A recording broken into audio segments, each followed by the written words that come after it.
था कि 75 सालों की तारीख में कभी ऐसा नहीं हुआ था कि एक सहमाही का तरक्याती बजट वजारत ख़जाना सिफर रिलीज़ करे। हमने एटमी धमाकों की पाबंदियों का भी मुकाबला किया था, लेकिन उस वक्त भी पूरा साल तरक्याती बजट चलता रहा।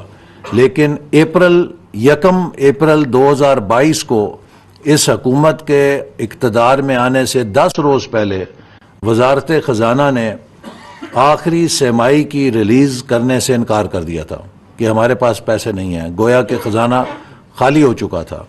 इन हालात में अब हम पाकिस्तान की मईशत को आगे लेकर जा रहे हैं और जो हमारा तरक्याती बजट है, जो हमारे तरक्याती अहदाफ हैं, उन्हें भी हासिल करना चाह रहे हैं। लेकिन 2018 के मुकाबले में आज तरक्याती बजट दुगना होने की बजाय निसफ रह गया है। ये वो अलमिया है कि जो हमें जिसका सामना करना पड़ रहा है और हमने अब सब ने, पूरी कौम ने मेहनत करके पाकिस्तान को टर्न अराउंड करना है। ये काम मुश्किल ज़रूर है लेकिन नामुमकिन नहीं है और पाकिस्तान में ये सलाहियत है, पाकिस्तानियों में ये अहलियत है, हमारे पास वो वसाइल भी हैं कि अगर हम दिल जमी के साथ, मुस्तकिल मिजाजी के साथ, स्टेबिलिटी के साथ मुल्क को आगे लेकर चलें तो 2 से 3 साल में इकॉनमी कैन टर्न अराउंड। और ये जो आज हमें मुश्किलात नज़र आती हैं, हम इनमें से निकल सकते हैं। लेकिन ऐसा करने के लिए हमें नहायत ज़िम्मेदाराना किरदार की ज़रूरत है। इस वक्त पाकिस्तान का कोई दुश्मन पाकिस्तान की बदखोई नहीं कर रहा, लेकिन हमारे अपने मुल्क के अंदर से लोग मुल्क की बदखोई कर रहे हैं, जो कि नहायत ही काबिल अफसोस बात है। हमें अपनी कौम में ऑप्टिमिज़म पैदा करना है, अपनी कौम में हौसला पैदा करना है और हम सब ने एक कोलैबोरेशन के ज़रिए, यकजहती के ज़रिए मुल्क को इस बहरान से निकालने के लिए अपना अपना काम करना है। पब्लिक सेक्टर पे ये ज़िम्मेदारी ज़्यादा होती है। अगर हालात ख़राब हैं तो हमें उतनी ज़्यादा मेहनत करनी है। हालात ख़राब होने का मकसद ये नहीं है कि हम हाथ धो के बैठ जाएं या हाथ छोड़ के बैठ जाएं। ख़राब हालात का मकसद है कि आप उतनी ज़्यादा मेहनत करें हालात को ठीक करने के लिए, तो हालात ठीक हो जाएंगे। तो मैं उम्मीद करता हूं कि ये जो हमारा आज का इनिशिएटिव है, ये बाकी वजारतें भी इसको फॉलो करेंगी, क्योंकि किसी भी मुल्क के लिए ज़रूरी है कि अगर वो परफॉर्मेंस इकॉनमी बनना चाहता है तो उसकी तय के ऊपर हाई परफॉर्मेंस ऑर्गेनाइजेशन होनी चाहिए। हाई परफॉर्मेंस ऑर्गेनाइजेशन तब होती है कि जब उसके अंदर लोगों में ये जज्बा मौजूद हो कि वो प्रॉब्लम सॉल्वर्स हों, वो इनोवेटर्स हों, वो कोलैबोरेटर्स हों और वो नए चैलेंजेस को लेने से घबराएं ना, बल्कि उन्हें लेकर कामयाबी से उन पर पूरा उतरें और वो कारकर्दगी का ऐसा पैमाना और ऐसा मेयार सेट करें कि जो सिर्फ किसी वक्ती जज्बे के मातहत ना हो, बल्कि एक मुस्तकिल बुनियाद के ऊपर हो।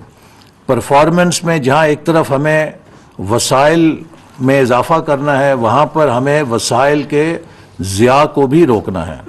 मैं ये भी आप सब से कहूँगा कि हम सब का फ़र्ज़ है कि जब पाकिस्तान की मईशत एक दबाव का शिकार है, माली बहरान है, तो हमें अपने अखराजात, गैर ज़रूरी अखराजात में नुमायाँ कमी करनी चाहिए।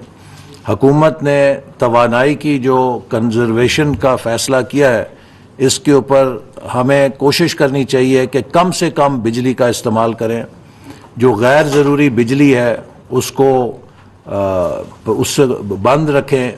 गैर ज़रूरी हीटर ना जलते रहें जो बिजली को बहुत कंज्यूम करते हैं।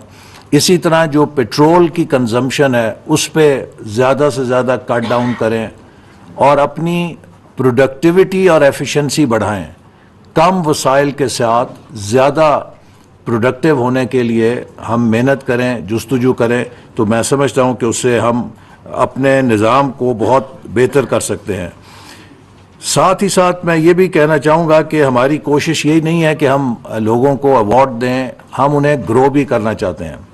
जब पाकिस्तान ने एटमी धमाका किया तो डॉक्टर AQ खान और डॉक्टर अशफाक अहमद मेरे पास आए, तो मैंने उनसे पूछा कि हमने ये वो कारनामा किया जिसमें पूरी दुनिया हमारे ख़िलाफ़ थी दुनिया में कोई मुल्क नहीं चाहता था कि पाकिस्तान धमाका करे, कोई टेक्नोलॉजी देने के लिए तैयार नहीं था, कोई माली मदद करने के लिए तैयार नहीं था। तो फिर हमने ये कैसे कर लिया? तो उन दोनों ने जो जवाब दिया वो बड़ा यूनिवर्सल था कि वो किसी शोबे में अगर हम उस फार्मूले को अपनाएं तो हम एटमी धमाका कर सकते हैं, चाहे वो मईशत है, चाहे वो सियासत है, चाहे वो सिक्योरिटी है, वो कोई भी शोबा है। पहली बात उन्होंने कही कि हमारे इदारों के अंदर लीडरशिप की स्टेबिलिटी थी। कोई चेयरमैन 6-8 साल से कम उसने सर्व नहीं किया, और अगर हमारे चेयरमैन जो हैं वो पाकिस्तान के वजीर आज़मों की तरह बदलते रहते तो हम एटम बम ना बनाते, हम कोई फुलझड़ियाँ बना रहे होते। तो ये उन्होंने पहली बात की। दूसरी बात उन्होंने ये कही कि हमारी ऑर्गेनाइजेशन में एक स्वीपर जमादार से लेके चेयरमैन तक सबको ये पता था कि हम एक मकसद के लिए काम कर रहे हैं। उसमें अगर कोई टाइपिस्ट था, कोई ड्राइवर था, कोई जमादार था, कोई इंजीनियर था, कोई लैब अटेंडेंट था, वो खुद को एक बड़े मकसद से जुड़ा समझता था कि मैं पाकिस्तान के दिफा के लिए और मैं पाकिस्तान को एटम बम देने के लिए काम कर रहा हूँ। तो जो शेयर्ड विजन है वो हमारी बहुत बड़ी इदारे की ताकत थी। तो मकसदियत जब काम में हो तो आपका काम जो है बामानी हो जाता है, लेकिन अगर आपके काम में मकसदियत ना हो तो ये 8 से 5 की सज़ा लगती है कि क्या दफ्तर जाना है और दफ्तर से आना है, ये एक सज़ा है, हम इसको काट रहे हैं। तो लिहाजा प्रोडक्टिव ऑर्गेनाइजेशन जो है उसमें मीनिंगफुल वर्क होता है, पर्पसफुल वर्क होता है, और उसके लिए लोग एक खुद को मिशन के अंदर इनरोल समझते हैं।